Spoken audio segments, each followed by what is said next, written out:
extra time. Hi, it's Kochannek here for Extra Time. I'm at the SCG, the end of day one of a tour match between Australia A and India. The match certainly started off in a manner where it looked like India were not playing well at all, but in fact it completely turned around, and in fact India are well on top on day one. India were some 9 for 123 at one stage, looking like they were heading for a very low score, but in came the likes of Bumrah with Siraj, and they batted particularly well. In fact, they had the best batting performance of the day, of some 71 run partnership, and Jasprit Bumrah amazingly has scored his highest ever first class score today at 55 not out, and they ended up on 194, which was quite a remarkable effort after being now 9 for 123.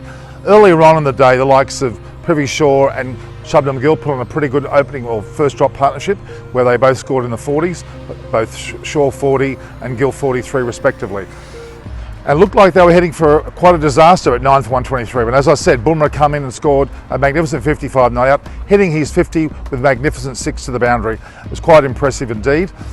Then it was the turn of the Australians. Now, during the performance though, while Bumrah was actually in bat, Cameron Green actually hit Bumrah on the head, and it looked like there was an issue around Bumrah's condition, whether it was concussion or not.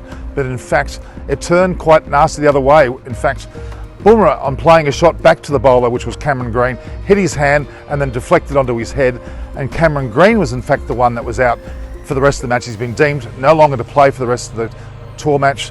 He has a form of concussion from that hit. So from a moment where Bumrah looked like the one that was concussed, it in fact turned out to be Cameron Green, which certainly was a blow for the actual Australian team. They ended up going to bat and quite frankly batted quite ordinary. The bowling of Shami with 3 wickets, Bumrah with 2, the likes of Saini with a further 3 wickets, and Siraj got 1 wicket. In fact, the Indians bowled particularly well with the pink ball in the twilight through to night time.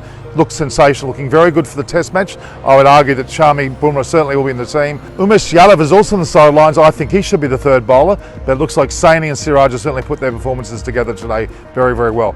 The Australian batting team, well, other than Alex Carey and his 30 odd runs that he got today, the rest of the team looked very ordinary. Joe Burns yet again has got a duck, and he's had scores so far on the tour of 4 duck.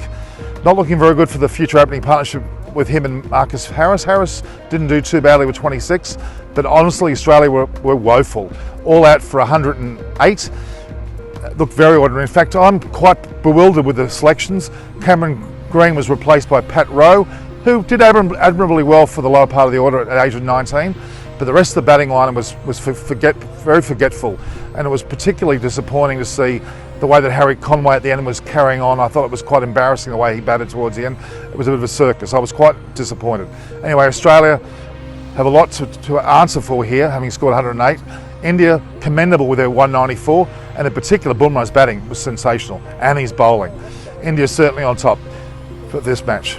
Anyway, stay tuned to Extra Time and view, like and share the posts, as well as subscribe, and make feedback if you like and comment on the posts. This is Kochannek for Extra Time.